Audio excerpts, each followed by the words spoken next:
Halo sob, ketemu lagi sama Mimin di berita terkini MotoGP. KTM. Dalam masa liburannya kemarin, KTM nampak memperbaiki apa yang menjadi masalah. Namun kenyataannya, dalam balapan di Silverstone, KTM belum juga mendapatkan hasil maksimal dan hanya berhasil finish di posisi 9 melalui Pedro Acosta.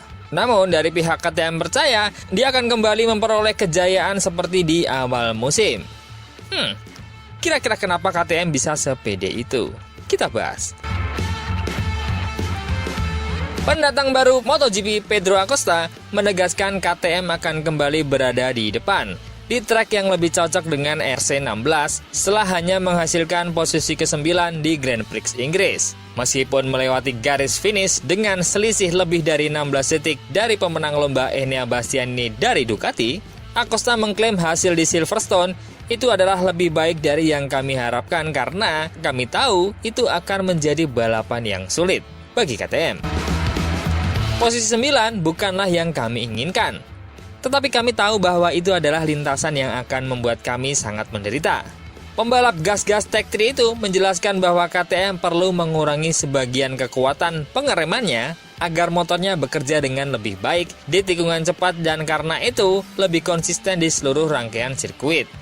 Sejak awal sejarah kami, KTM di MotoGP, jika Anda melihat kami kuat dalam pengereman dan tikungan tajam, itu bukan hal baru lagi.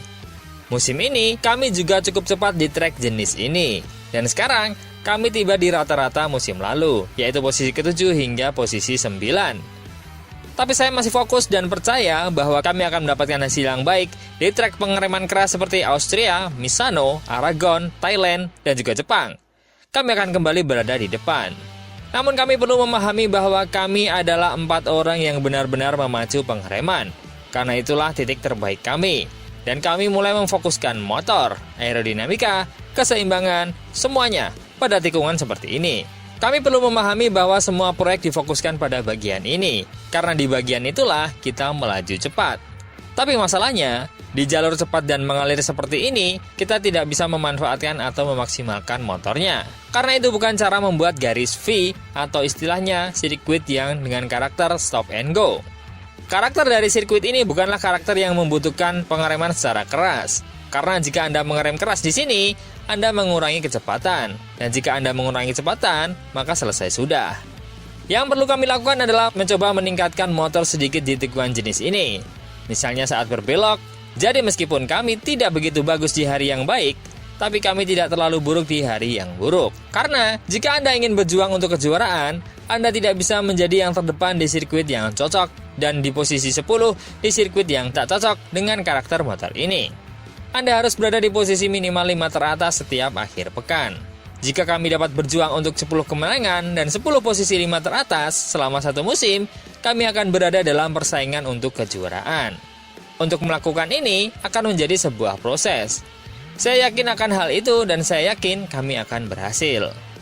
Meski unggul jauh di atas pembalap KTM terbaik berikutnya Jack Miller, Acosta dikalahkan oleh 7 pembalap Ducati ditambah pembalap Aprilia terdepan Alex Espargaro pada hari Minggu. Pada akhirnya, kami bisa mencoba banyak hal, tetapi kami berempat dan mereka berdelapan. Ungkapnya, seraya menunjukkan bahwa keunggulan data Ducati adalah sumber utama dominasi mereka di hari Minggu.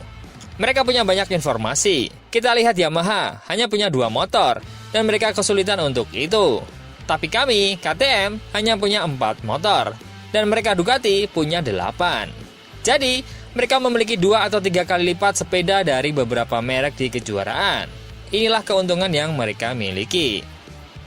Kita lihat saja bagaimana tahun depan ketika Ducati akan mengurangi jumlah motornya menjadi 6.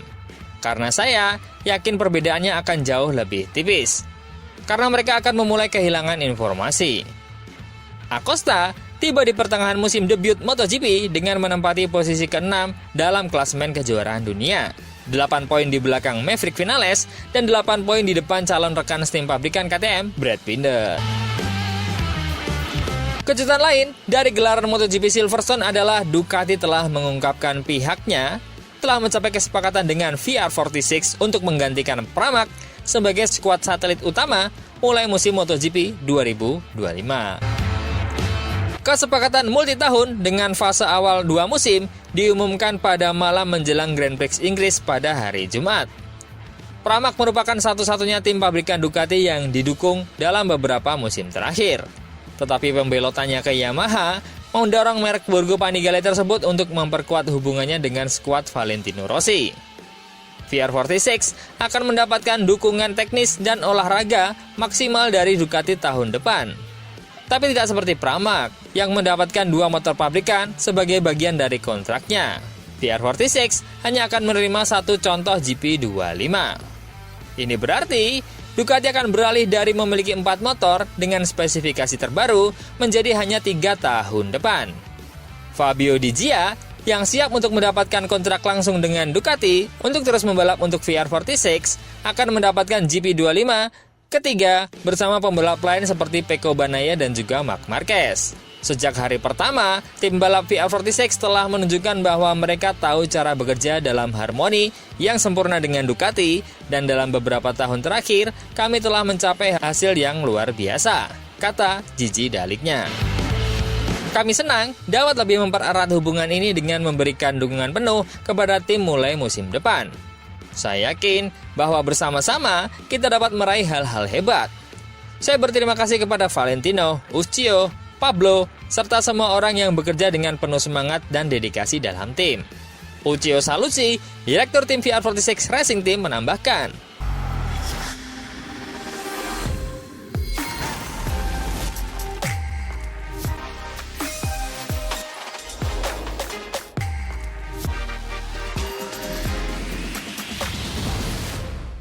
saya sangat bangga mengumumkan bahwa tahun depan, tim balap VR46 Enduro dari PT Pertamina akan menjadi tim Ducati yang didukung pabrikan MotoGP. Kami akan memiliki motor resmi dan GP24. Jika seseorang memberitahu saya hal ini beberapa tahun yang lalu, saya tidak akan mempercayainya. Ini adalah momen yang sangat penting bagi seluruh tim. Mencapai hasil ini dengan tim yang sangat muda, dengan begitu banyak anak Moto3, hanya dalam waktu 3 tahun adalah hal yang benar-benar luar biasa. Kami masih harus bekerja keras selama beberapa tahun ke depan dengan tantangan yang besar, dan kami tidak sabar untuk menguji kemampuan diri kami sendiri guna mencapai hasil yang lebih ambisius. Nah, yang lebih mengejutkan adalah Davide Tardosi yang keceplosan mengatakan Morbidelli adalah bagian dari VR46 musim depan. Sebelumnya, meskipun sudah banyak diprediksi Morbidelli akan ke VR46, namun keputusan secara resmi memang belum pernah diutarakan. Tentu, mempertimbangkan dari segi bisnis dan entertainment dan juga strategi tim, pengumumannya akan menanti momen yang tepat.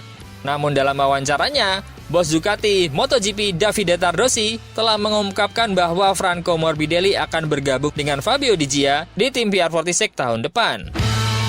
Meskipun pengumumannya belum dibuat oleh skuad Valentino Rossi, Tardosi tampaknya sudah terlalu terburu-buru dan membocorkan susunan pemain VR46 untuk musim 2025. Dengan berita Morbidelli dan Di Gia yang kini sudah diketahui publik, diyakini bahwa VR46 akan segera resmi mengumumkan kedua pembalap tersebut dalam beberapa waktu mendatang.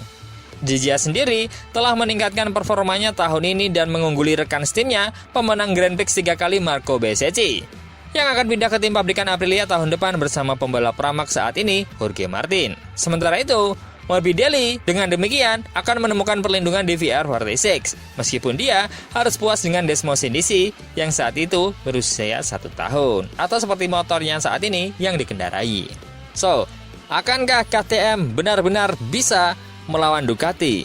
Dan akankah Ducati akan lebih kuat dengan tim VR46 menjadi pengganti Pramac? Menurut teman-teman gimana? Coba komen.